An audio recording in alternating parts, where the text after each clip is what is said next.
नमस्कार दोस्तों, राधे राधे। जय श्री कृष्णा, जय श्री हरि विष्णु। तो आइए जानते हैं देवशयनी एकादशी कब मनाई जाएगी, तारीख, शुभ मुहूर्त और महत्व। और यह भी जानेंगे कि देवशयनी एकादशी में शालिग्राम की पूजा कैसे की जाती है और इनका नियम क्या है। देवशयनी एकादशी से भगवान विष्णु पाताल लोक में राजा बलि के यहाँ 4 माह के लिए निवास करते हैं। इन 4 माहों को चतुर्मास कहा जाता है, जो देव उठनी एकादशी पर समाप्त होता है।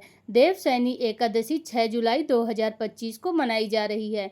चूँकि एकादशी भगवान विष्णु को समर्पित होती है, ऐसे में इस दिन श्री कृष्ण के अलावा शालिग्राम रूप में भी विष्णु जी की पूजा का महत्व होता है। क्योंकि देव उठनी एकादशी के दिन जब भगवान विष्णु निद्रा से जागते हैं तो माता तुलसी और शालिग्राम जी का विवाह संपन्न कराया जाता है। विधि विधान से उनका पूजन होता है। आइए जानते हैं देवशयनी एकादशी पर शालिग्राम जी की पूजा कैसे करें, क्या है नियम। देवशयनी एकादशी के दिन सूर्योदय से पहले उठकर स्नान करें, सूर्य देव को जल चढ़ाएं, फिर भगवान विष्णु के समक्ष व्रत और पूजा का संकल्प लें। पूजा स्थल पर गंगा जल छिड़क कर उसे साफ करें। पूजा की चौकी पर पीला कपड़ा बिछाएं और उस पर शालिग्राम को विराजमान करें। शालिग्राम जी का पंचामृत से अभिषेक करें, फिर शुद्ध जल और गंगा जल अर्पित करें। शालिग्राम जी को पीले वस्त्र पहनाकर उनका चंदन और आभूषणों से श्रृंगार करें। रोली, मौली, हल्दी, गुलाब, अबीर, फूल, फल, धूप, दीप, कपूर और नैवेद्य आदि पूजन में शामिल करें। केला, पंचमेवा, पंजीरी, पंचामृत में से किसी भी व्यंजन का भोग जरूर लगाएं। इसमें तुलसी दल जरूर शामिल करें।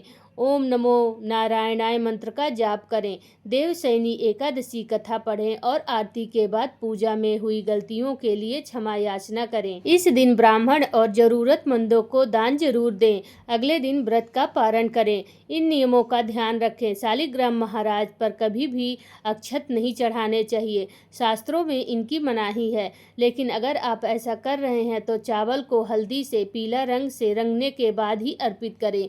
तुलसी के बिना शालिग्राम जी की पूजा अधूरी मानी जाती है। जिन घरों में शालिग्राम जी की पूजा होती है वहां तामसिक भोजन ग्रहण नहीं करना चाहिए, इससे दोष लगता है। घर में सिर्फ एक ही शालिग्राम की शिला होनी चाहिए।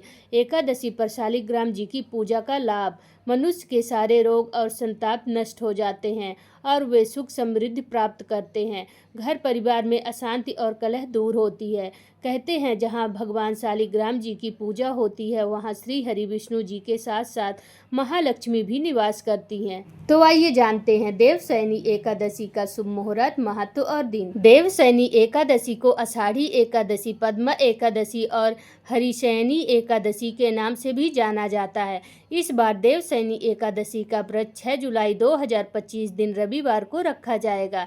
हिंदू पंचांग के अनुसार आषाढ़ मास के शुक्ल पक्ष की एकादशी तिथि को हर साल देवशयनी एकादशी मनाई जाती है। देवशयनी एकादशी के दिन चतुर्मास की भी शुरुआत होती है और हिंदू धर्म में चतुर्मास के 4 महीने बहुत ही शुभ माने जाते हैं। मान्यताओं के अनुसार इस दिन से भगवान विष्णु क्षीर सागर में 4 महीने के लिए योग निद्रा में चले जाते हैं और इसके बाद भगवान विष्णु योग निद्रा से सीधे प्रबोधिनी यानी देव उठनी एकादशी पर जागते हैं।